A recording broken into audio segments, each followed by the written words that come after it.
దేవుని పరిశుద్ధ నామానికి స్తోత్రం కలుగును గాక. హల్లెలూయా, హల్లెలూయా. చాలా మంచిది. మరి మొదటి నుంచి ఇప్పటి వరకు మన మధ్యలో చాలా చక్కగా ఈ సభను నిర్వహిస్తూ మరి ప్రతిదీ చక్కగా క్రమముగా ఎంతో మర్యాదగా సమయ పాలనను అనుసరించి మరి కార్యక్రమం ఇంత విజయవంతంగా అవటానికి ఇక్కడ సహకరిస్తున్నటువంటి ఆ సహోదరుల్ని బట్టి నేను ప్రభువుని స్తుతిస్తున్నాను. వారికి నా ప్రత్యేకమైనటువంటి వందనాలు మొట్టమొదటికి తెలియజేస్తా ఉన్నాను. అలాగే చక్కని సాక్ష్యాన్ని అందించినటువంటి మరి పాస్టర్ విబియా గారు ఇక్కడ తెలంగాణలోనే మేలచెరువుకు దగ్గరలో రామాపురం అనే గ్రామంలో మంచి సంఘాన్ని నడిపిస్తూ సంపూర్ణ సేవలో దేవుని చేత ఘనంగా వాడబడుతున్నటువంటి గొప్ప దైవజనులు వారు. అలాగే సెమీ క్రిస్మస్ శుభాకాంక్షలు కూడా మీ అందరికీ పేరు తెలియజేస్తా ఉన్నాను. నేను తెలుగులో చెప్తే మీరు ఇంగ్లీష్ లో చెప్తారు. చాలా మంచిది, నాకు రాదు ఇంగ్లీషు. ఎందరి సంఘ కాపరి పాస్టర్ నెహమ్యా గారు, అలాగే అమ్మగారు, మరి పొగట్టమని కాదు కానీ వాళ్ళు ఎంత గొప్ప వాళ్ళో నాకు తెలుసు అన్నమాట. నిజంగా దేవుడు వాళ్ళని చెప్పినటువంటి విధానం చాలా చాలా గొప్పది. ఈ రోజుల్లో స్వార్థంతో ఏదో ఆశించి ఏదో డబ్బులు కూడబెట్టుకోవటం కోసం, ఆస్తులు కూడబెట్టుకోవటం కోసం సేవ చేసే వాళ్ళు చాలా ఎక్కువ మంది ఉన్నారు. కానీ నిస్వార్థంగా దేవుని మీదే సంపూర్ణంగా ఆధారపడి సంఘమే ప్రాణంగా భావించి సంఘ బిడ్డల కోసం రాత్రింబగళ్ళు సమయం ఉన్నప్పుడల్లా కన్నీటితో భారంగా పశ్చాత్తాపంతో ప్రార్థన చేస్తూ ప్రతి ఒక్కరి ఇంటిని దర్శిస్తూ వాళ్ళ సంఘ సభ్యుల్లో ఎవరికైనా అనారోగ్యంగా ఉంటే వారి కుటుంబంలో వ్యక్తులకే ఆరోగ్యం బాగోలేనట్టుగా వారు వెళ్లి పరామర్శించటం, వారితో గంటల తరబడి మాట్లాడటం, వాళ్ళ కోసం ఆయనే ఉపవాసం ఉండి, అమ్మగారు కూడా ఉపవాసం ఉండి ప్రార్థన చేయటం. నిజంగా అటువంటి దైవజనులు, అటువంటి కాపరి మీకు దొరకటం నిజంగా చాలా చాలా అదృష్టం అన్నమాట. ఒక్క మాటలో చెప్పాలంటే మీరు చాలా అదృష్టవంతులు అన్నమాట.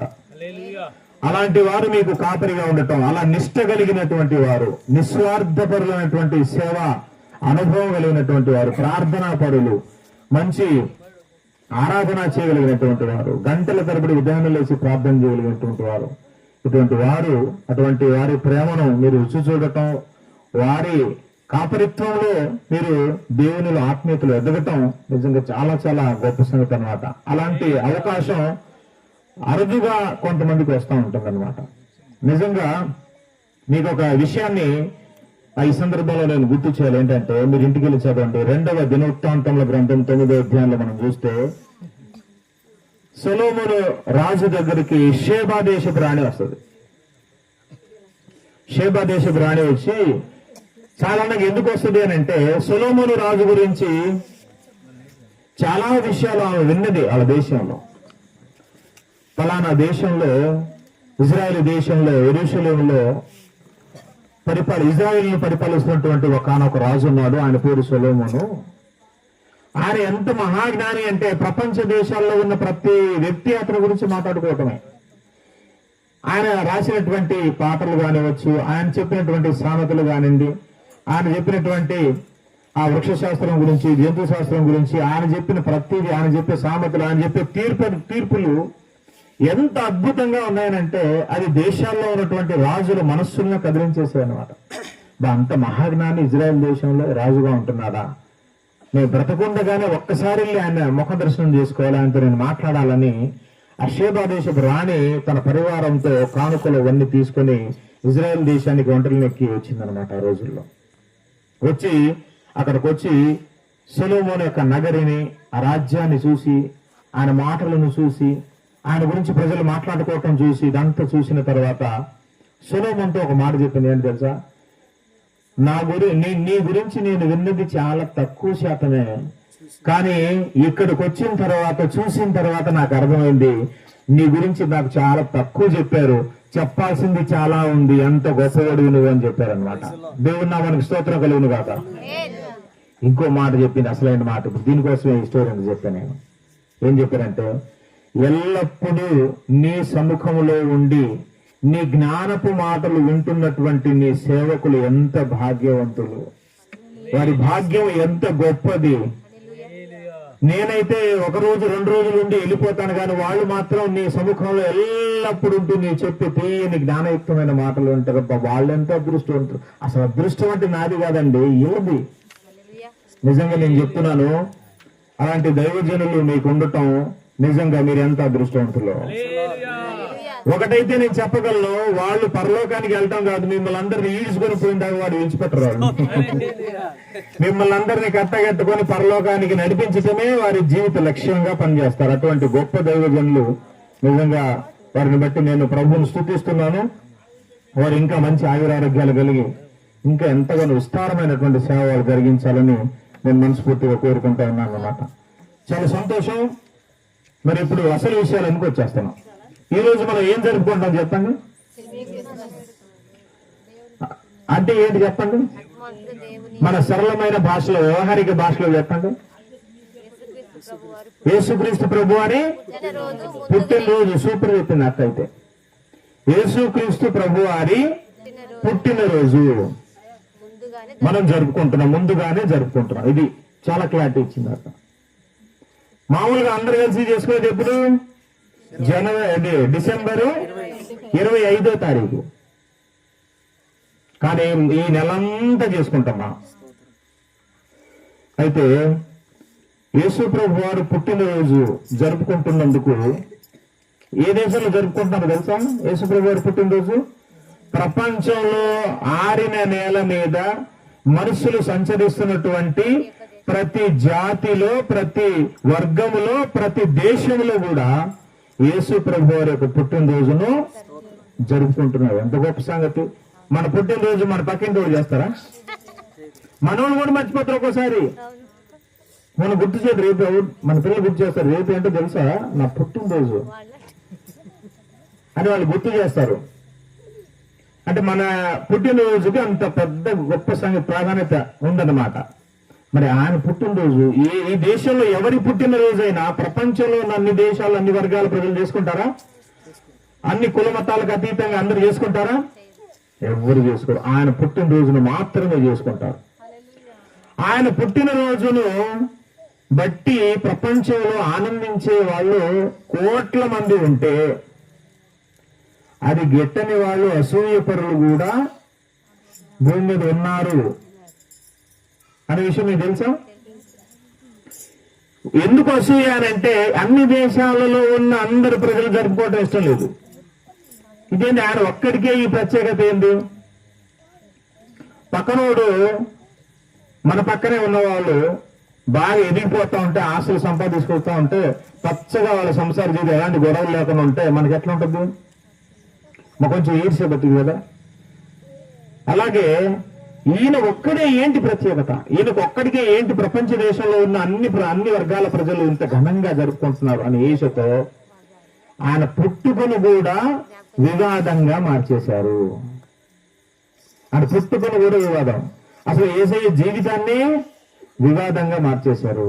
ఆయన మరణించిన మరణ దినాన్ని వివాదంగా మార్చేశారు. అసలు యేసంటేనే గిట్టని వాళ్ళు, అసూయపరులు, దూషకులు, ద్వేషించేవారు సమాజంలో చాలా మంది ఉన్నారు. రోజు రోజుకు వాళ్ళ సంఖ్య పెరిగిపోతూనే ఉంది. ఏమని అడుగుతాడంటే ఒక ఆయన, డిసెంబర్ 25వ తారీఖే క్రిస్మస్ అని బైబిల్ గ్రంథంలో ఉన్నదా? యేసు ప్రభు వారు డిసెంబర్ 25న పుట్టాడని బైబిల్ గ్రంథంలో ఉన్నదా అని అడిగాడు. నేనేం చెప్పానంటే లేదు అని చెప్పాను. మరి లేనప్పుడు మీరు ఎందుకు చేస్తున్నారు అని అడిగాడు. ఇప్పుడు మేము చేసుకుంటే నీకేంటి బాధ? నిన్ను చేయమంటలేదు కదా మేము. నువ్వు చేయకపోతే నువ్వు కేసు పెడతా అంటలేదు కదా. చేసుకుంటుంది మేము కదా, నీకేంటి బాధ అని అంటే, లేనప్పుడు చేసుకోవటం ఏంటి? మీరు రుజువు చేస్తారా? ఇది అది ఆ రోజు ఫలానా రోజు, ఆ డిసెంబర్ 25వ రోజు ఏంటో తెలుసా? ఫలానా వ్యక్తి పుట్టినరోజు, ఫలానా వ్యక్తి పుట్టినరోజు అని చెప్పుకుంటూ వస్తున్నాడు. మరి అయితే ఏం చేద్దాం? ఎంతమంది అయినా ఉండొచ్చు, కానీ ఆ రోజు యేసుప్రభు వారిది అయితే ఉంది. ఎంతమంది ఉన్నా వాళ్ళందరి పుట్టినరోజు ప్రపంచంలో అందరూ చేసుకుంటారా? కానీ ఈయన మాత్రం ప్రపంచంలో అందరు పెళ్లి చేసుకుంటారు. ఏమంటే ఇప్పుడు మా అమ్మాయి పుట్టినరోజే సినిమా హీరో రామ్ చరణ్ గారి పుట్టినరోజు, ఏం చేద్దాం మరి? ఆయన చేసుకుంటాడు, మా అమ్మాయి చేసుకుంటాం. మరి ఆ రోజు ఎవరికి పుట్టినరోజు ఉండకూడదు? ఉండేంటి? ఫలానా దేవత పుట్టినరోజు ఉందనుకో, ఉంటే ఉండొచ్చు కాక ఏం చేద్దాం? నేనేం చేయం దాన్ని? ఏసై అయితే పుట్టినరోజు ఆ రోజు అని చెప్తే ఆ రోజే ఎందుకు చేసుకోవాలంటే, ఇందులో లేకపోయినా ఎందుకు చేసుకుంటారంటే అప్పుడు నేను చెప్పాను, ఇప్పుడు ఇన్ని ప్రశ్నలు అడుగుతున్నావు కదా, నువ్వు ఏమనుకోకపోతే నీకు ఒక చిన్న ప్రశ్న అడుగు. అసలు అడగటం నాకు ఇష్టం లేదు, నువ్వు అడుగుతున్నావు కాబట్టి అడుగుతున్నాను నేను అని అంటే సరే అడగండి అన్నాడు. ఇప్పుడు ఒక రాక్షసుని చంపేశారని ఒక పండగ చేసుకుంటారు కదా మీరు. ఒక పండగ పేరు, ఆ పండగ ఎందుకు చేసుకుంటారంటే ఒక అసురుడు, సురులు అంటే దేవతలు అనమాట, అసురుడు అంటే రాక్షసుడు, ఒక రాక్షసుని సంహరించినందుకు ఆనందంగా పండుగ చేస్తే తప్పులేదు, ఎందుకంటే వాళ్ళ విశ్వాసం వాళ్ళది.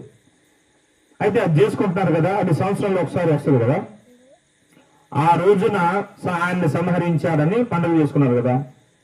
మళ్ళీ వచ్చే సంవత్సరం కూడా ఆ రోజు అదే రోజు రావాలిగా, అదే డేట్ లో రావాలిగా. ఎందుకని? ఆయన సంహరించిన రోజు ఒకటి ఉన్నప్పుడు సంవత్సరానికి ఒకసారి రోజు మారిపోద్దా? కానీ ఆ పండుగ సంవత్సరానికి ఒకసారి 1 తారీఖులో వస్తుంది. మారకూడదు కదా. ఫలానా రోజు ఒక వ్యక్తిని చంపాలన్నప్పుడు ఏ సంవత్సరం వచ్చినా ఆ రోజు అదే రోజు ఉండాలి కదా. అయితే మా మనవులు ఏంటి, గింగరం తిరిగిపోయింది, బుర్ర ఒకసారి గిర్రం తిరిగి రౌండ్, ఏం చేయాలో అర్థం కాక ఇట్లా అడుగుతారు అనుకోవాలా. ఇట్లాంటివి నేను చాలా అడుగుతాను, కానీ ఇవన్నీ వేస్ట్ అయ్యింది. అయితే మేము ఎందుకు జరుపుతున్నాం అంటే చెప్తున్నాను, చూడు విన్నాను. యేసు ప్రభు వారు 25న పుట్టాడా, 26 పుట్టాడా, 25న పుట్టాడా మాకు అనవసరం. ప్రపంచంలో ఉన్న దేశాలన్నీ, పండితులన్నీ ఒక నిర్ణయానికి వచ్చి యేసయ్య పుట్టిన రోజును ప్రపంచం అంతా ఒక రోజు జరుపుకుందాం మనం అనుకుని 25వ తారీఖు జరుపుకుంటే బాగుంటుందని ఒక డేట్ నిర్ణయించారు. ఆ డేట్ ను ప్రపంచ ప్రజలందరూ జరుపుకుంటున్నారు. పుట్టిన రోజు కాదు మాకు ముఖ్యం, పుట్టిన వ్యక్తినందు విశ్వాసం ఉంచడం ముఖ్యం అని చెప్పారు. దేవుని నామానికి స్తోత్రం కలిగింది కాక. డేట్ 25 కాబట్టి 26 అండి. డేట్కి ఎవరికి కావాలి? డేట్ నందు నువ్వు విశ్వాసం ఉంచడం వల్ల నీకేం దమ్ముడి ఉపయోగం కూడా ఉండదు. కానీ ఆ రోజు పుట్టిన వ్యక్తి మీద దృష్టి కేంద్రీకరించు. ఆ వ్యక్తి ఎందుకు పుట్టాడో ఆలోచించు. ఆ వ్యక్తి నీకోసం పుట్టాడని సంగతి ఆలోచించు. ఆయన ఎందు విశ్వాసం ఉంచితే నీకు మేలు జరుగుతుంది. అది ఈ లోకంలో తాత్కాలికమైన మేలు కాదు, శాశ్వతంగా జరిగేది. కాబట్టి దాని ఎందుకు కేంద్రీకరించాలి. అందరూ ఒక రోజు డేట్ అనుకున్నాం. అయితే ఎందుకనంటే ఆ 25 ఎందుకు పెట్టారంటానికి దానికి ఒక శాస్త్రం ఉంది. ఆయన పుట్టినప్పుడు ఎందుకు దేవాలయాన్ని తీసుకెళ్ళి రికార్డు చేశారు, యూదుల్లో ఉంది. కానీ ఇంత శాస్త్రం వీడికి బుర్ర అంత తెలియ, ఇవన్నీ చెప్తే ఆడికి ఏం అర్థమైంది? కొంతమంది కొన్ని విషయాలు అర్థం కావు. నాకు తెలిసిన ఒక పెద్ద పాస్టర్ గారు ఉన్నారు. ఆయన చిన్నప్పుడు వాళ్ళ అమ్మా నాన్నల మీద సంవత్సరం అలిగాడు. సంవత్సరం ఎందుకు తెలుసా అండి? దేనికోసం అలిగాడు తెలుసా? ఒకరోజు వాళ్ళ పెళ్లి ఫోటోని చూపించారంట వాడికి. పెళ్లి ఫోటోలు అన్ని తిరగేశాడు, పేజీ సీరియస్ తిరుగుతున్నాడు, తిప్పేసి ఎక్కడ లేడు. నన్ను మీరు పెళ్లికి పిలవకుండా పెళ్లి చేసుకున్నారు. ఊళ్ళో వాళ్ళందరూ కనబడుతున్నారు, ఇక్కడ మన బంధువులందరూ కనబడుతున్నారు, నేను లేని ఇందులో. మీరు ఇంత దుర్మార్గులు నాకు తెలియదు. అసలు నేనంటే ఇష్టం లేదు మీకు. నేనేం అన్యాయం చేశాను మిమ్మల్ని? నన్ను ఎందుకు పిలవలేదంటే, రే పిలవటం నీకు కుదరదురా. ఎందుకు కుదరదు? ఊరి వాళ్ళందరూ కుదరదుగా. నీకెందుకు? అరే నువ్వు ఇప్పుడు లేవు, ఎప్పుడు లేవా? ఇప్పుడు ఉన్నానుగా. ఇప్పుడు ఉంటే అప్పుడు లేకపోతే ఇదేంటి? ఇప్పుడు ఉన్నానా లేనా? నేను విన్నావు, అప్పుడు ఎందుకు లేను? వాడు ఏం చెప్పాలో మీరు చెప్పండి మరి. అందుకే ఆన్సర్ మన దగ్గర ఉంది, కానీ వాడికి అర్థం కాదు. కొంతమంది అత్యుత్సాహంగా ఏదో అడగాలని, ఇబ్బంది పెట్టాలని, ఏదో కించపరచాలని అడుగుతారు. కానీ దాని దగ్గర ఆన్సర్ ఉంటుంది మనకి దానికి సంబంధించి, కానీ వాడికి అర్థం సాగదు. మరి అప్పుడు మనం ఏం చేస్తాం? అందుకే ఈడు కూడా చిన్నపిల్లోడు, జ్ఞాన విషయంలో వీడు చంటి పిల్లోడు అనుకొని దాటేసి వెళ్ళిపోతా ఉంటాం. యేసు ప్రభు వారు ఏ రోజు పుట్టారనేది కాదు, ఎందుకు పుట్టారనేది మనకి ఇంపార్టెంట్ అన్నమాట.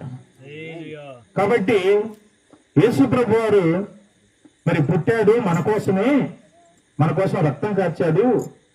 ఆయన ఎందు విశ్వాసం ఉంచండి, ఆయన నమ్ముకోండి, రక్షణ పొందండి. దినాలు చెడ్డవి మంచివి కావు. ఎంత ఆరోగ్యవంతుడైనా సరే గుట్టుకున్న ప్రాణం విడిచిపెట్టేస్తున్నాడు, దాని హార్ట్ అటాక్ అంటున్నారు. ఇంకేదో ఏ రోగం లేనివాడు కూడా వాళ్ళు కూర్చుని చచ్చిపోతున్నారు. అన్నం తినేవాళ్ళు నోట్లో ఉండగానే చచ్చిపోతున్నారు. ఇట్లా భయంకరంగా ఉన్న పరిస్థితులు బాగులేవు దేవుని నమ్ముకుండా అంటే మొన్న పుట్టిన ఆయన మాకెందుకు? యేసుప్రభు ఎప్పుడు పుట్టారంట? మొన్న ఆయన మాకెందుకు అంటున్నారు. చాలా మందికి తెలియని విషయం, ఈరోజు రాత్రి మనం తెలుసుకోవాల్సిన విషయం, యేసుప్రభు 2000 సంవత్సరాల క్రితమే పుట్టాడు. అంతకుముందున్న జనాల పరిస్థితి ఏంటి? అప్పుడు ఆయన లేడు కదా అసలు. విమర్శించే వాళ్ళు రకరకాలుగా విమర్శిస్తూ ఉంటారు. మొన్న వచ్చిన ఆయన అని చెప్తున్నారు కదా. ఆయన మొన్న వచ్చిన ఆయన కాదు, అంతకు ముందే ఆయన వ్యక్తి, అంతకుముందే ఆయన ఉన్న వ్యక్తి. ఇప్పుడు ఏమైనా ప్రశ్నించటం లాగా ఆయన ఉన్న దినాల్లో కూడా ఆయన్ని ప్రశ్నించారు. ఒకసారి లేఖనాల్లోంచి చూద్దాం మనం. చూడండి, యోహాను సువార్త 8వ అధ్యాయము. యోహాను సువార్త 8వ అధ్యాయం చూడండి, 56వ వచనం చదవండి ఒకసారి. యోహాను సువార్త 8:56. మీ తండ్రి అయిన అబ్రాహాము నా దినం చూస్తానని మిగులు ఆనందించెను. అది చూసి సంతోషించెనని అనేను.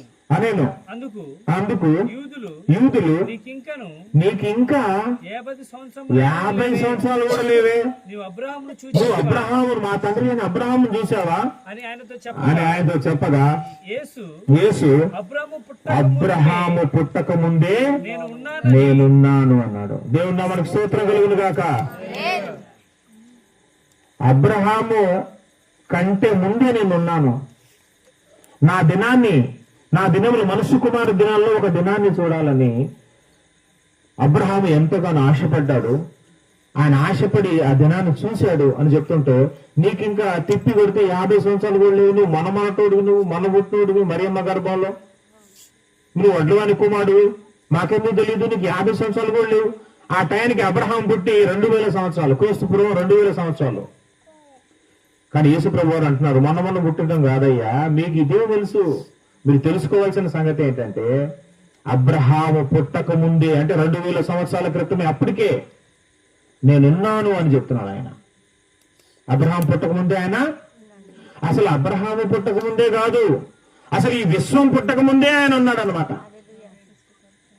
అర్థమైందండి? ఈ విశ్వం పుట్టక ముందే ఆయన ఉన్నాడు. చూద్దాం, యోహాను సువార్త 1వ అధ్యాయం 1వ వచనంలో చూస్తే, ఆది యందు వాక్యం ఉండెను. ఆది యందు ఏముండెను? వాక్యం ఉండెను. వాక్యము దేవుని యొద్ద ఉండెను. వాక్యము దేవుడై ఉండెను. ఆయన ఆది యందు దేవుని యొద్ద ఉండెను. సమస్తమును ఆయన మూలంగా కలిగెను. కలిగినదేది ఆయన లేకుండా కలుగలేదు. కలిగినదేది నీ కంటికి కనిపించేది కావచ్చు, కనబడనిది కావచ్చు. అది గ్రహాలు, నక్షత్రాలు, సూర్యచంద్రులు, ఆకాశం, మహాకాశములు, ఏదైనా కావచ్చు, పరలోకం కావచ్చు, నరకం కావచ్చు, ఏదైనా కావచ్చు. కలిగినదేది ఆయన లేకుండా కలుగలేదు. ఆది యందు తండ్రి యొద్ద ఉన్నాడు. ఎలా ఉన్నాడు ఆయన? దేవుడై ఉన్నాడు. తండ్రి యొద్ద ఎలా ఉన్నాడు ఆయన? ఇక కిందకు వస్తే చూడండి, 14వ వచనంలో, ఆ వాక్యము శరీరధారి అయి కృపాసత్య సంపూర్ణుడుగా మన మధ్యలో నివసించాడు. ఆ వాక్యమే శరీరాన్ని ధరించుకొని, ఈ మాట చెప్పండి అందరూ ఒకసారి. శరీరాన్ని, ఆ వాక్యమే శరీరధారి అయి, అంటే శరీరాన్ని ధరించుకొని ఈ లోకంలోకి వచ్చింది. ఏ వాక్యం? ఆది యందు ఉన్న వాక్యం. ఇదేమి కలుగక ముందున్నటువంటి వాక్యం, తండ్రి యొద్ద ఉన్న వాక్యం, దేవునిగా ఉన్న వాక్యం. ఆయనకు వాక్యం అనే పేరు ఉంది. ఆయనకి ఏం పేరు ఉంది చెప్పండి? చూద్దాం ఆ మాట కూడా. ప్రకటన గ్రంథం 19వ అధ్యాయము 13వ వచనం చూడండి. ప్రకటన గ్రంథం 19:13లో, రక్తములో ముంచబడిన వస్త్రము ఆయన ధరించుకొని ఉండెను, మరియు దేవుని వాక్యమును నామము ఆయనకు. ఇది ఎవరైనా? యేసు ప్రభు వారు. ఆయనకి ఏం పేరుంది? దేవుని వాక్యము. ఆది యందు వాక్యం ఉండెను, ఆయన దేవుడై ఉండెను. ఆయనకు దేవుని వాక్యం అనే పేరుంది. అసలు ఆ వాక్యమే ఈ విశ్వాన్ని కలుగు చేసింది. ఈ విశ్వాన్ని కలుగు చేసింది ఆ వాక్యమే. హెబ్రీ పత్రిక 11వ అధ్యాయము, హెబ్రీ పత్రిక 11వ అధ్యాయము 2వ వచనం చూడండి. హెబ్రీ పత్రిక 11:3 చదవండి. ప్రపంచములు దేవుని వాక్యము వలన నిర్మాణమైనవనియు ప్రపంచములు దేని వల్ల నిర్మాణమైనవి? దేవుని వాక్యము. ఎవరు దేవుని వాక్యము? యేసు ప్రభు వారు, యేసుక్రీస్తు వారు. ఆయనే ఈ ప్రపంచములను సృష్టించిన సృష్టికర్త. కలిగినది ఏది ఆయన లేకుండా కలవలేదు. ఈ విశ్వాన్ని సృష్టించినటువంటి సృష్టికర్త అయిన దేవుడు ఒకానొక కాలఘట్టములో ఈ భూమి మీదకి శరీరాన్ని ధరించుకొని వచ్చాడు అంతేగాని ఆయన ఎప్పటి నుంచో ఉన్నవాడు. మొన్న వచ్చేవాడు కాదాయన. అబ్రహాము పుట్టక ముందే ఉన్నాడాయన. మనుష్య జాతి పుట్టక ముందే ఉన్నాడాయన. ప్రపంచంలో రవ్వంత నిర్మించబడక ముందే ఉన్నాడాయన. తండ్రి యొద్ద దేవునిగా ఉన్నాడాయన. ఒకానొక కాలఘట్టంలో ఒకానొక కారణాన్ని బట్టి, ఆ కారణం కూడా మానవ జాతి చేసినటువంటి తప్పిదమును బట్టి, పాపమును బట్టి మానవ జాతి అంతా చేతులెత్తేసింది. ఆదాము ఈ పాపం చేశాడు. పాపులే పుట్టారు. మేకే పుట్టింది, గొర్రెకు గొర్రె పుట్టింది. జామ చెట్టుకు జామకాయలు కాస్తాయి, యాపిల్ చెట్టుకి యాపిల్ కాయలు కాస్తాయి, అరటి చెట్టు అరటికాయలు కాస్తాయి. పాపులు పుట్టారు. మానవ జాతి అంతటిలో నరనరాన ఆ పాపం విస్తరించుకుపోయి, ఇక మానవుడు చేసిన పాపానికి శిక్ష ఏంటంటే అగ్నిగుండం ఎదురు చూస్తా ఉంది. మానవ జాతి మొత్తం పాపం చేశారు. ఏ ఒక్కడు మంచోడు లేడని చెప్తుంది బైబిల్ గ్రంథం. రోమాపత్రిక 3వ అధ్యాయం 23వ వచనాన్ని మనం చూస్తే, రోమాపత్రిక 3:23లో ఏ భేదమును లేదు, అందరూ పాపం చేసి దేవుడు అనుగ్రహించే మహిమైనటువంటి పరలోకాన్ని పొందలేకపోతున్నారు. ఏ భేదము లేదు. మనుషులందరూ ఏం చేశారంట? పాపం చేశారు. పాపం చేస్తే మరి పాపానికి ప్రాయశ్చిత్తం ఏది? పాపం కడగబడటం ఎలాగా? ఈ పాపాన్ని ఎవరు క్షమిస్తారు? ఎవరు కడుగుతారు? ఎవరు దీనికి ప్రాయశ్చిత్తం చేస్తారు? ఇప్పుడు మానవ జాతి అంతా అవతలేమో అగ్నిగుండం పొంచి ఉంది. మనుషులందరూ పాపం చేస్తున్నారు. మరణించిన వారు మరణించినట్టుగా అగ్నిగుండంలోకి వెళ్ళిపోతున్నారు. ఈ మానవ జాతిని ఎవరు రక్షిస్తారండి? ఎవడు రక్షించటాక అందరు చేతులు ఎత్తేశారు. వేరే గత్యంతరం లేదు, మార్గం లేదు. అప్పుడు దేవుడే ఒక నిర్ణయం తీసుకొని తానే దిగి వస్తే గాని ఈ మానవ జాతిని అగ్నిగుండం నుంచి నేను తప్పించలేను. నా రక్తాన్ని చిందించితేనే గాని, అమూల్యమైనటువంటి రక్తాన్ని, నిష్కలంకమైన రక్తాన్ని, పాపము లేని రక్తాన్ని వీరి కొరకు చిందించి ప్రాయశ్చిత్తం జరిగితేనే గాని ఇక మానవ జాతికి విడుదల లేదు. వేరే రక్షకుడు లేడు. ఎవరిని చూసినా పాపియే. అప్పుడు దేవుడు ఏం చేశాడంటే తానే దిగి రావాల్సినటువంటి పరిస్థితి వచ్చింది. ఏమంటే ఎంత సృష్టికర్తన దేవుడు, ఇంత సర్వాధికారి అయిన దేవుడు, ఇంత సర్వజ్ఞుడైన దేవుడు, సమస్తము చేయగలిగిన దేవుడు అక్కడే ఉండే సింహాసనం మీద నుంచి ఇక్కడ చేసేయచ్చు కదా. ఏమండి, ఇక్కడ దుష్టులు సంహరించాలంటే అక్కడ ఉండి చేయలేస్తాడుగా? చేయలేడా దేవుడు? చేస్తాడు. ఎవరు చంపాలని, ఎవరు పుట్టించాలని అవన్నీ అక్కడి నుంచి చేసేస్తాడు ఆయన. కానీ ఒకటి మాత్రం అక్కడి నుంచి చేయటం కుదరదు. ఏంటో తెలుసా? రక్తము చిందించటం అక్కడి నుంచి చేస్తే కుదరదు. ఎందుకంటే నీలాంటి నాలాంటి రక్త మాంసాలున్న దేహం ధరించుకున్నవాడు కాదు దేవుడు. మరి రక్తమును చిందించాలంటే రక్త మాంసములు కలిగినటువంటి ఈ తొడుగు, ఈ శరీరం కావాలి. అందుకోసం దేవుడే ఒక స్టెప్ కిందకి దిగి మానవ జాతిని రక్షించటానికి, పరలోకానికి తీసుకుని పోవటానికి, అగ్నిగుండం తప్పించటానికి, ప్రాయశ్చిత్తం జరిగించడానికి దేవుడే ఇంతటి త్యాగానికి ఒప్పుకొని, విశ్వాన్ని సృష్టించిన దేవుడు, తండ్రితో సమానంగా ఉన్న దేవుడు ఆ హోదాన్ని విడిచిపెట్టుకుని, ఆ మహిమను విడిచిపెట్టుకుని నీ కోసం నా కోసం నరవతారం ఎత్తి ఇదిగో ఈ మట్టి దేహాన్ని ధరించుకొని మరియమ్మ గర్భంలోకి ఆయన వచ్చాడు. ఆయన వచ్చాడే గాని పుట్టినవాడు కాదు. ఆయన ఉన్నవాడి మీదే ఈ శరీరం అనే షూటు రక్తమాంసాల దేహం వచ్చింది.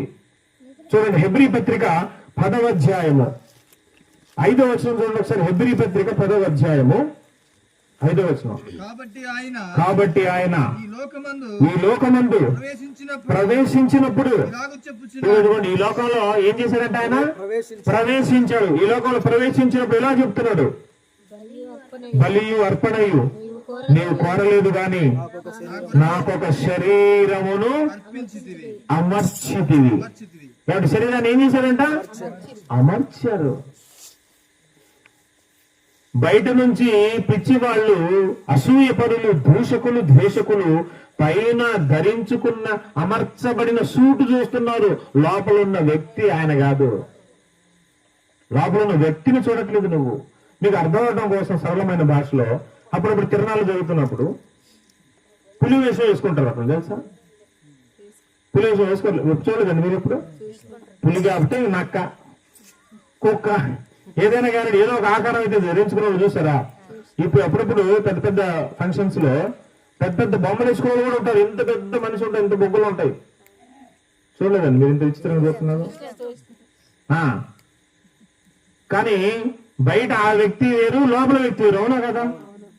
బయట పుల్లాగా యాక్ట్ చేస్తున్నాడు పుల్ల, లోపల వ్యక్తి వేరే. ఈ సూట్ వేసుకున్నాడు అంతే. నువ్వు బయట నుంచి చూసి పుల్లి అనుకోకూడదు, కానీ లోపల అసలైన వ్యక్తి ఉన్నాడు. ఎప్పుడు దాకా ఉంటాడు ఆయన? ఫంక్షన్ అయిపోయిన దాకా ఉంటాడు. ఏమంటే ఇంకెట్టాగా వేసుకున్నాను కాబట్టి జీవితకాలం పుల్లి అనుకుంటుందా? ఒక కార్యం కోసం, ఏంటది? ఎంటర్టైన్మెంట్ చేయటం కోసం, వచ్చిన వాళ్ళని నవ్వించడం కోసం, ఆటపాటల కోసం, కాసేపు ఎంజాయ్మెంట్ కోసం ఆ పుల్లి విషయాన్ని తెలుసుకుంటారు. ఏ విషయమైనా కానివ్వండి. ఆ పని అయిపోయిన తర్వాత సూట్ తీసేస్తారు. ఇప్పుడు సినిమాల్లో నటించేవాళ్ళు కూడా ముసలోళ్ళ క్యారెక్టర్ వేస్తారు లేదా? ఆ 3 గంటలే ముసలోళ్ళు, దాని తర్వాత ముసలోళ్ళేనా? కాదు కదా. తల్లి పాత్రలు కొంతమంది, తండ్రి పాత్రలు కొంతమంది, పిల్లల పాత్రలు కొంతమంది, రకరకాల వేషాలు వేస్తారు. పైన కనబడేది వేరు, లోపల ఉన్న వ్యక్తి వేరు.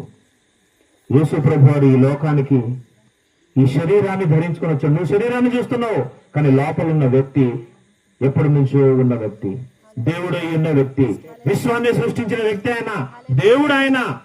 ఆయన గురించి చులకనగా మాట్లాడితే, హేళనగా మాట్లాడితే మనుషులు నిన్ను ఏం చేసుకోలేకపోవచ్చు. కానీ ఒక రోజు వస్తుంది, అప్పుడు ఎవడు నేను కాపాడలేడు. Nobody can save you from that day. ఎవడు కూడా కాపాడలేడు. అటువంటి రోజులు కొని తెచ్చుకో. నాకు ఒక వ్యక్తికి వ్యతిరేకంగా శత్రువుగా మారిపో, పర్లేదు, ఇబ్బంది ఏం లేదు, ఏ నష్టం కలగదు. కానీ నువ్వు సాక్షాత్ విశ్వాన్ని సృష్టించిన దేవుడు, నిన్ను తరిగిన తల్లి గర్భంలో సృష్టించి నిర్మించిన దేవుణ్ణి నువ్వు అవమానపరుస్తున్నావని ఒక్క స్పృహ కలిగి ప్రవర్తించి చాలు. కాబట్టి ఆయన దేవుడు అండి. సూట్ వేసుకున్నాడు ఆయన. 33 సంవత్సరాల సూట్ అవసరం. ఎందుకంటే ఆ శరీరంలో రక్తం ఉంది. మరి రక్త మాంసాల దేహం ఎందుకు అని అంటే ఆ రక్తాన్ని చిందించాలి. మరి ఏ పాపం లేని వ్యక్తిగా ఆయన బ్రతికి, నిష్కళంకుడుగా బ్రతికి ఆ అమూల్యమైన రక్తాన్ని నీలో చిందించాలంటే ఆ రక్త మాంసాలను సూట్ వేసుకోవాల్సి వచ్చింది. అది ధరించుకోవటానికి ఆయన ఈ లోకానికి వచ్చాడు. ఒకడు ప్రశ్నిస్తూ ఉన్నాడు, ఏమండి ఇలాంటి వాళ్ళందరూ ఎక్కువ దొరుకుతూ ఉంటారు నాకు. ఒకడు ప్రశ్నిస్తూ ఉన్నాడు, ఏమనంటే యేసు ప్రభు వారు ఫైటింగ్ చేయలేదంట. ఏం చేయలేదంట? ఫైటింగ్ చేయలేదంట. ఇదేంటండి, ఆయన దేవుడు అంటారు మీరు. మరి తనని గడ్డం పీకేస్తుంటే, ముఖం మీద ఉమ్మేస్తుంటే, ఆ తీరుగా భయంకరమైనటువంటి కొరడా దెబ్బలు కొడతా ఉంటే, హేళన చేస్తా ఉంటే, నువ్వు అవసరమైతే దిగిరా, మమ్మల్ని కూడా దించు, మమ్మల్ని రక్షించని ఎట్లా హేళనగా మాట్లాడుతుంటే, ఆయన ఏంటంటే ఫైటింగ్ చేయలేదు. మరి దేవుడు అయితే మొత్తాన్ని ఫైటింగ్ చేయాలి కదా అని అడుగుతున్నాడు ఒక ఆయన. మరి ఆయన ఎలా సమాధానం చెప్పాలో మీరు ఆలోచించండి. ఆయన జ్ఞాన స్థాయి ఏ దశలో ఉందో చూసుకోండి. ఇక అలా మాట్లాడుతూ ఉన్నాడు, ఎందుకు ఫైటింగ్ చేయలేదని. అప్పుడు నేను చెప్పాను, ఒకసారి ఒక సందర్భం గుర్తు చేశాను. యేసు ప్రభువాన్ని పట్టుకెళ్ళటానికి సైనికులు, రోమా సైనికులు వచ్చినప్పుడు పేతురు ఏం చేస్తాడంటే ఆ కోపంతో తన రక్షకుణ్ణి, తన గురువుని తీసుకెళ్తున్నారని కత్తి చూస్తే చెవు తెగిపోయింది కదా. అప్పుడు యేసు ప్రభువారు ఒక మాట అంటారు అక్కడ, ఏం తెలుసా? కత్తి పట్టుకున్నవాడు కత్తి పోతాడు. అది మొదటి పాయింట్. రెండవ పాయింట్ ఏంటంటే, అసలు నువ్వెందుకు ఫైటింగ్ చేస్తున్నావు? నేను వేడుకుంటే 14 సేనా వ్యూహాల కంటే ఎక్కువైన సైన్యం పరలోకం నుంచి దిగదనుకుంటున్నావు ఏంటి నువ్వు? నేను ఒక్కసారి తండ్రిని కోరితే సైన్యం దిగింది పరలోకం నుంచి, మొత్తం మట్టి గచ్చిపోయిన అడ్రస్ ఉన్నది ఎవరు కూడా. కానీ ఫైటింగ్ చేయడానికి నేను వచ్చింది, నేను ఫైటింగ్ చేయడానికి కాదే వచ్చింది. అసలు నేను ఫైటింగ్ చేస్తే ఎవరు ఉంటాడు చెప్పు? అసలు వచ్చిందే కాపాడడానికి, ఇదంతా ఎందుకు? మరి ఫైటింగ్ చేసి చచ్చిపోతారు కదా. వచ్చింది ఎందుకైనా? రక్షించడానికి, కాపాడటానికి. ఆయన వస్తే ఫైటింగ్ చేయలేదని ఊరు తిరిగే ఒక ఆయన ప్రచారం చేస్తా ఉన్నాడు. రైళ్లలో, బస్సుల్లో తిరుగుకుంటా ధన సముపార్జన చేసేటువంటి ఒక అగ్నుడు చెప్తున్నటువంటి మాట ఏంటంటే, ఆయన ఫైటింగ్ చేయలేదండి. ఆయన ఫైటింగ్ చేయడు. ఫైటింగ్ కావాలంటున్నావు కదా నువ్వు, ఫైటింగ్ చేయడానికి ఈసారి వస్తాడు. సెకండ్ కమింగ్లో వచ్చేది ఫైటింగ్ కాసుకో మరి. ఈసారి ఫైటింగే. ఇప్పుడు ఫైటింగ్ కోరుకుంటున్నారు కదా. నువ్వు ఎంతకాలం టైం ఇచ్చినా నీ బ్రతుకు మార్చుకోకుండా, నీ బుద్ధి మార్చుకోకుండా, ఈ పిచ్చి బ్రతుకు పాప జీవితాన్ని గడుపుతూ, మురికి జీవితంలోనే గడుపుతూ, సత్యాన్ని దూషిస్తూ, సత్యదేవుని దూషిస్తూ, సత్య గ్రంథాన్ని దూషిస్తూ బ్రతుకుతున్నటువంటి నువ్వు ఫైటింగ్ కావాలంటున్నావు కదా.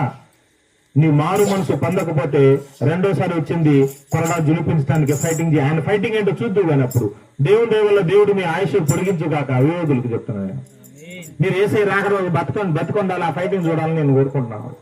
వాళ్ళు చావకూడదు. వేసే రెండవ రాకడ ఫైటింగ్ కావాలని ఫైటింగ్ చూడాలనుకుంటున్నావు కదా. మొదటిసారి వచ్చింది రక్షించడానికి, శిక్షించడానికి కాదు. ఆయన రక్షించడానికి వచ్చి ప్రాణం నీకోసం పెట్టి రక్తాన్ని, మెడిసిన్ ని తయారు చేసి వెళ్ళిపోయిన తర్వాత మళ్ళా నీకు ఇంత టైం ఇచ్చినా కూడా ఆ మందు నువ్వు వేసుకోకపోతే, ఏసై రక్తం ముందు విశ్వాసం ఉంచకపోతే, ఆయన రక్షకుడుగా స్వీకరించకపోతే, నువ్వు చేసిన టైం పాస్ ని బట్టి, నీవు చేసినటువంటి తిరస్కారమును బట్టి, నీవు గడిపిన పాప జీవితాన్ని బట్టి నిన్ను తొక్కదీయటానికి ఆయన రెండవ రాకంలో వస్తున్నాడు. జాగ్రత్త కాసుకున్నాడు. ఫైటింగ్ అప్పుడు చూద్దు కానీ. దేవుడు అంటే ఫైటింగ్ చేయాలి కదండి అంటున్నాడు. ఆయన చేయడు. ఎందుకు చేయడంటే ఆయన గురించి ఎన్నో మాటలు, ప్రవచనాలు ఉన్నాయి. మరి దేవుడికి మాట ఇచ్చి వచ్చాడు ఆయన. తండ్రి అయిన దేవుడికి ఏం మాట ఇచ్చి వచ్చాడు తెలుసా? వీళ్ళందరి కోసం నేను ప్రాణం పెట్టడానికి వెళ్తున్నాను, నీ చిత్తాన్ని జరిగించడానికి వెళ్తున్నాను, నీ చిత్తాన్ని జరిగించి వస్తాను అని మాట తీసుకొని వచ్చాడు ఆయన. మనమే ఆఫ్టర్లు మనమే ఏదైనా మాట ఇస్తే, నేను మాట ఇచ్చాను, మాట చెప్తే ఎట్టండి అంట కొంతమంది లెక్క చేయడం కాదు, వేరు సంగతి. కొంతమంది మాట కోసం ఇంక ఎంతకైనా ఇది చేస్తారు. మరి మనిషికి ఎట్టుంటే ఆయన విశ్వాన్ని సృష్టించిన దేవుడు, అబద్ధం ఆడనేరని దేవుడు ఆయన, అబద్ధం ఆడటానికి నరుడు కాదు ఆయన, అవునని కాదనే దేవుడు కాదు ఆయన. ఒకసారి తండ్రికి మాట ఇచ్చిన తర్వాత ఏడుకు వచ్చి ఫైటింగ్ చేసేట నువ్వు చావటానికి వచ్చి, ఆయన వచ్చిందే చావటానికి అయితే అని ఆ మాట కూడా అన్నాడు. చూద్దాం ఒకసారి ఆ మాట కూడా మనం. యోహాను సువార్త చూడండి 10వ అధ్యాయము. నేను చేస్తాను, నేను జాగ్రత్త చూడండి. యోహాను సువార్త 10వ అధ్యాయము చూడండి 11వ వచనం. యోహాను సువార్త 10:11. నేను గొర్రెలకు మంచి కాపరిని, మంచి కాపరి గొర్రెల కొరకు తన ప్రాణం పెట్టును. నేను గొర్రెలకు మంచి కాపరిని, అలా తప్ప కాపరిని కాదు, జీతం కోసం పనిచేసేవాడిని కాదు. నేను ఎట్లాంటి కాపరిని తెలుసా? మంచి కాపరి. జీతం కోసం పనిచేసేవాడు సింహం వస్తే, ఎలుగుబంటి వస్తే గొర్రెలు ఇచ్చిపోయి పారిపోతాడు. నేను అట్లాంటి టైప్ కాదు. నేను గొర్రెలకు మంచి కాపరిని, ప్రాణం పెట్టడానికి వచ్చి. మంచి కాపరి ఏం చేస్తాడు గొర్రెల కోసం? నేను వచ్చిందే ప్రాణం పెట్టడానికి అయితే ఫైటింగ్ చేసి ఇంక నన్ను ఎవరు చంపేది? నేను ఎట్లా చచ్చేది? అందుకే గొర్రెల కోసం ప్రాణం పెట్టడానికి వచ్చాను అని చెప్తున్నాడు. తర్వాత 17వ వచనంలో చూస్తే, నేను దాని మరలా తీసుకొనున్నట్లు నా ప్రాణము పెట్టుచున్నాను, ఇందువల్లనే నా తండ్రి నన్ను ప్రేమించుచున్నాడు. ఎవడును నా ప్రాణము తీసుకొనడు, నా అంతట నేనే దాన్ని పెట్టుచున్నాను. దాన్ని పెట్టుటకు నాకు అధికారం కలదు, దాన్ని తిరిగి తీసుకొనుటకు నాకు. మరి ఆయన మరణించిన తర్వాత తిరిగి తన ప్రాణం తీసుకోవడం లేదా? 3 రోజులు లేచాడా లేదా? మనం చచ్చిపోతే మన ప్రాణం మనం తీసుకుంటాం తిరిగి. అంత దమ్మునోడు ఎవరు ఉన్నారా? చేయలేదండి అంటే మీకు కాదు, నేను బయట కూడా చెప్తున్నాను. నీ ప్రాణాన్ని నువ్వు తీసుకునే శక్తి నీకుందా? ఆయనకుంది. నేను ప్రాణం పెట్టడానికే వచ్చాను అన్నాడు ఆయన. ఎవడు నేను అనుకుంటే నా ప్రాణం ఎవడు తీయలేడు, నేనే లొంగిపోతున్నాను. అనేక సార్లు ఆయన తప్పించుకున్నాడు. ఎందుకంటే ప్రవచనాల నెరవేర్పు ఇంక జరగాలి. మరి ప్రవచనం నెరవేర్పకుండా మధ్యలో చచ్చిపోతే అట్లా? కొంతమంది కొండ మీద తీసుకెళ్ళి దుక్కి కిందకి నెట్టేయడానికి ట్రై చేశారు. కొంతమంది చాలా సార్లు పట్టుకొని రాళ్ళు చంపని ఎదురు చూశారు. కానీ ఆయన తప్పించుకుని అరణ్యానికి వెళ్ళిపోయాడు. ఎందుకు? చేతగాని వారికి కాదు, చేతగాక కాదు. ప్రవచనాలు నెరవేర్పు ఎలాగా? ఇంకా నెరవేరవలసినవి చాలా ఉన్నాయి. ఇట్ట చచ్చిపోవడానికి రాలేదు ఆయన, శిలువ మీద చచ్చిపోవడానికి వచ్చాడు ఆయన. నువ్వు రాళ్లతో కొట్టి చంపడానికి రాలేదు ఆయన, కొరడా దెబ్బలు తినడానికి వచ్చాడు.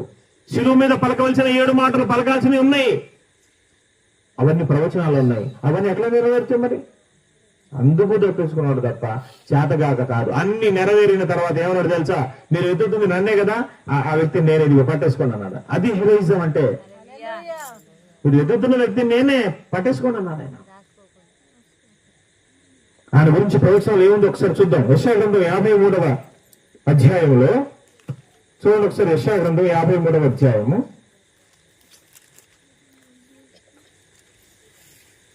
4వ వచనం. నిశ్చయముగా అతడు మన రోగములను భరించెను, మన వ్యసనములను వహించెను, ఆయనను మొత్తబడిన వానిగాను, దేవుని వల్ల బాధింపబడిన వానిగాను, శ్రమ పొందిన వానిగాను మనమతను ఎంచితిమి.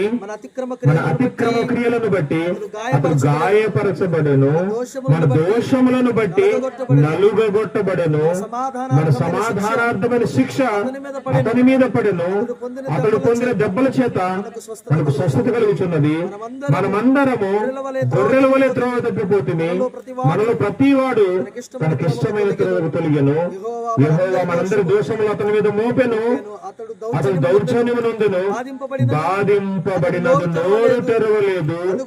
వదకు తేబడు గొర్రె పిల్లయు బొచ్చు కత్తిరించు వాని ఎదుట గొర్రెయు మౌనంగా ఉండునట్లు అతడు నోరు తెరవలేదని ఎక్కడ రాసి ఉంటే అక్కడ నోరు తెరిచి ఫైటింగ్ చేసేట. వదకు తేబడిన గొర్రె వల్లే బొచ్చు కత్తిరించు వాని ఎదుట గొర్రె మౌనంగా ఉన్నట్టు ఆయన ఉన్నాడు అని వాక్యం చెప్తుంటే, లేఖనం చెప్తుంటే తండ్రి చిత్తానికి విరుద్ధంగా ఆయన ఫైటింగ్ చేస్తాడా? మనకి చేతగాకనా? చూడండి, ఆయన దేవుడు అని చెప్తున్నాం కదా. అసలు పేతురికి ఏమన్నా తెలుసా? సొంతం ట్యాక్స్ కట్టేవాళ్ళు వచ్చినప్పుడు, ఆ పన్ను కట్టడానికి వచ్చినప్పుడు, నీకు ఒక అరసెకలు నాకు ఒక అరసెకలు, ఒక సెకలు కావాలి కాబట్టి నువ్వు గాలం పట్టుకొని సముద్రంలోకి వెళ్ళి, గల్లీ సముద్రంలోకి వెళ్ళి గాలమై ఒక చేప పడిద్ది. ఆ చేప నోట్లో ఏముంటది? శకలు ఉంటుంది. నీకు అరసెకలు నాకు అరసెకలు ఇచ్చేసి అన్నాడు. ఏమండి, జాగ్రత్తగా ఆలోచించండి, ఇంటికి వెళ్ళి కూడా ధ్యానం చేయండి. ఈయన వెళ్ళి గాలం వేస్తే ఆ చేపే పడాలి, ఆ చేపలో 2 శకలు ఉండాలి. శకలున్న చేప అక్కడ కాసుకొని ఉంటే అక్కడే ఆ చేప ఉంటుందని ఈయన అక్కడే గాలం వేయటం, అదే చేప పట్టడం, దాని నోట్లో ఉందని యేసుప్రభువు ఎట్లా తెలుస్తుందండి? అసలు ఆయనకు తెలియందేముంది? దేవుడైనా, నిన్ను సృష్టించిన దేవుడైన ఎవరు మనసులో ఏముందో తెలుసు ఆయనకి. ఏ చేప నోట్లో ఏముందో తెలుసు ఆయనకి. నువ్వు వేసి గాలేమని చెప్పు, జరుగుతుందా? అసలు ఆడ చేప కూడా ఉండకపోవచ్చు నువ్వు వేసిన తర్వాత. చేప నోట్లో చెక్కలు ఉంది, ఆ చేపే అంటే నాకు తెలిసి నేను అనుకున్నా, నేను గాలం వేయగానే యేసుప్రభువు ఆ చేపతో మాట్లాడి చెప్తుంటాడు, వెళ్ళు నువ్వు దాంట్లో పడాన్ని వచ్చి అదే ఇరుక్కుంది ఇందులో. లేకపోతే ఆ చేపే పట్టడం చాలా విచిత్రం. అసలు ఆలోచిస్తే బుర్రపారైపోద్ది. అంటే దేవుడు ఎంత గొప్పవాడు అంటే ఆయన తెలియదు ఏం లేదు. ఆయన అంటే ప్రపంచంలో వాళ్ళందరూ కొన్ని వేల కిలోమీటర్ విశ్వరాంతరాలలో ఎక్కడో వెళ్ళి పడతారు. అసలు వీళ్ళతో ఫైటింగ్ కూడా అవసరం లేదు. కానీ ఆయన వచ్చింది చనిపోవటానికి, ప్రాణం పెట్టడానికి. ఆయన ప్రాణం పోతే నీకు అసలు గతి ఎక్కడిది? నీ బ్రతుకేంటి? అసలు అగ్నిగుండం పాలే కదా. నిన్ను ఎవడు రక్షిస్తాడు? నిన్ను రక్షించడానికి ఇంత కష్టపడి అక్కడి నుంచి ఏడకు వస్తే ఫైటింగ్ చేయలేదని అడుగుతావా? ఆయన ఫైటింగ్ చేసి నీ బ్రతుకేమైపోద్ది? మంటల్లోకి వెళ్ళి కాలాల. ఆడికి వెళ్ళిపోయిన తర్వాత చాలా మంది జ్ఞానోదయం అయింది. ఇక్కడ సువార్త అర్థం కాదు, కానీ ఆడికి వెళ్ళిన సువార్త అర్థమైంది. కొంతమంది కాదు, అందరికీ అర్థమైంది. ఇప్పుడు ధనవంతుడికి అట్లాగే అర్థమైంది. ఊరు ఈడు మా ఇంటి వాకిటి ముందు పడున్నాడు, ఈయన ఆడున్నాడు అని చెప్పిన తర్వాత ఒకసారి కింద గ్లాస్ వాటర్ ఇచ్చి 4 గుంచలాట ఆయన పంపి అంటే అట్ట కుదరదు, అటాన్ని పప్పులు ఎడవరకో అని చెప్తే ఎట్టాగా ఈ పప్పు ఉడకదని అర్థమైపోయి తర్వాత ఏం చెప్పాడు వెంటనే ఒక చమక్కన ఒక ఆలోచన వచ్చింది. అయితే నాకు 5 సహోదరులు భూమి మీద, వాళ్ళు కూడా మా బాపతే, వాళ్ళు కూడా కరెక్ట్గా ఎడికే వస్తారు, నాకు గ్యారెంటీ తెలుసు నాకు. ఎందుకంటే నాలాగే బతుకుతున్నారు వాళ్ళు కూడా. ఇప్పుడు నేను ఎక్కడికి వచ్చానంటే వాళ్ళకి ఏమైనా స్వర్గానికి పోతారా? మా ఊళ్ళు కూడా ఏడికే వస్తారు కాదు. ఒక పని చేయండి సార్, ఎట్లాగైతే పంపిస్తామంటున్నారు, కానీ మా ఊళ్ళ దగ్గరికైనా వెళ్ళి ఆ లాజర్ని కొంచెం ఇదిగో మీ ఊడు అలా బాధపడుతున్నా, ఏడుతోంది, మీరు దినాలు చేస్తున్నారు, మీ ఊడి కింద మంటల్లో ఉన్నాడు అక్కడ, మీరన్నా మారు ఉంచుకుంటుందని వాళ్ళకన్నా చెప్పండి, మళ్ళీ ఇక్కడికి వచ్చేసే లోపు వాళ్ళకి చెప్పన్నాడు. బతికున్న వాళ్ళు చెప్తేనే మాట ఏంటలేదు, చచ్చిపోయిన వాళ్ళు వచ్చి తలుపు కొట్టి అమ్మా అమ్మా అనేది రాత్రి అర్ధరాత్రి లేస్తే ఎవరు బాబు అంటే, పోయిన సంవత్సరం మందు అయింది వచ్చాను కదా, పలానా ఇది నేను వచ్చానమ్మా తీ అంటే తీస్తావు నువ్వు? తీస్తారండి? వారం క్రితం చచ్చిపోయిన ఆవిడ వచ్చి తలుపు కొడుతుందా అన్ని? అసలు నువ్వు అక్కడ సమయం పడిపోదావు.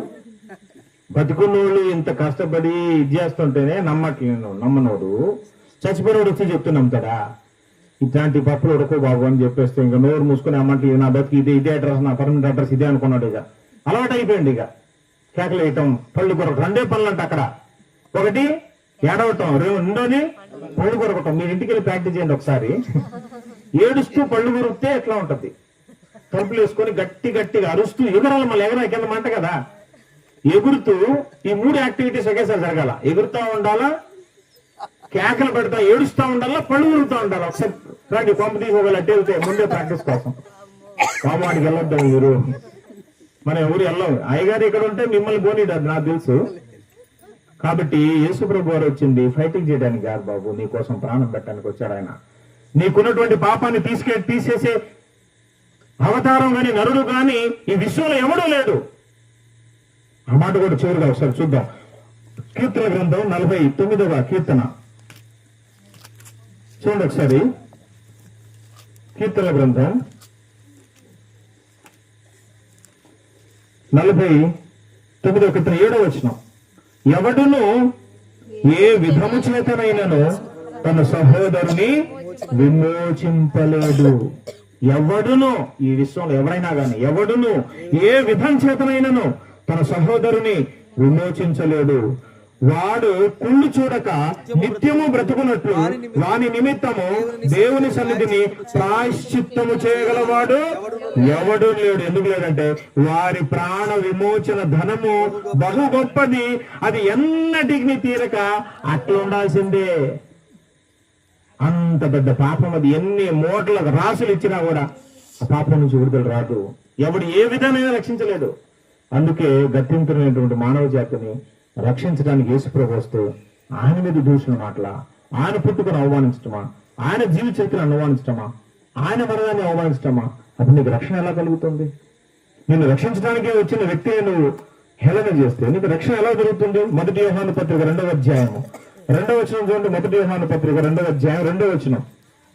ఆయనే మన పాపములకు శాంతికరమై ఉన్నాడు. కింద ఫుట్నోట్ లో ప్రాయశ్చిత్తమై ఉన్నాడు. ఆయనే మన పాపాలకి ప్రాయశ్చిత్తమై ఉన్నాడు. మన పాపములకు మాత్రమే కాదు, సర్వలోకమునకు శాంతికరమై ఉన్నాడు. సర్వలోక మానవుల పాపానికి ప్రాయశ్చిత్తము యేసు రక్తము. అందుకే అపోస్తలుల కార్యం 4వ అధ్యాయం 12వ వచనంలో, మరి ఎవని వలనను రక్షణ కలుగదు, ఈ నామమునే మీరు రక్షణ పొందాలి. భూమి కింద ఆకాశం కింద ఇవ్వబడిన భూమి మీద ఉన్న ఏ నామంలో కూడా రక్షణ లేదు. అందుకే చెరసాల నాయకుడు పౌలు శీలు రాత్రి పాటలు పాడుతూ ఉంటే ఆ సందర్భంలో చెరసాల నాయకుడు చూసి వాళ్ళ ధైర్యాన్ని మెచ్చుకొని, వాళ్ళ భక్తిని మెచ్చుకొని, అయ్యా నేనేం చేయమంటారు చెప్పనంటే, యేసునందు విశ్వాసం ఉంచు, ప్రభు అయిన యేసునందు విశ్వాసం ఉంచుము, అప్పుడు నీవును నీ ఇంటి వారిని రక్షింపబడతావు. అందుకే యేసునందు విశ్వాసం ఉంచాలి. యేసు కోసం, మన కోసం దిగి వచ్చిన దేవుడు అండి ఆయన. ఆయన శరీరాన్ని ధరించుకుని మానవ రీత్యా ఈ లోకానికి వచ్చిన రోజును పట్టుకొని ఆయన మొన్నటోడే అనుకుంటే నీ అంత బుద్ధిహీనుడు, తెలివి తక్కువడు ప్రపంచం ఎవడు కూడా ఉండడు. ఆయన ఉన్నవాడు దేవుడు. ఆయన నిన్ను నన్ను రక్షించడానికి వచ్చాడు. కాబట్టి యేసునందు విశ్వాసం ఉంచండి, మీరు మీ ఇంటి వారు రక్షించబడతారు. దేవుడు ఈ మాటలు మన ఎన్నికల్లో దీవించి మన జీవితాల్లో ఫలింపజేయ ఆశీర్వదించును గాక. ఆమేన్, ఆమేన్.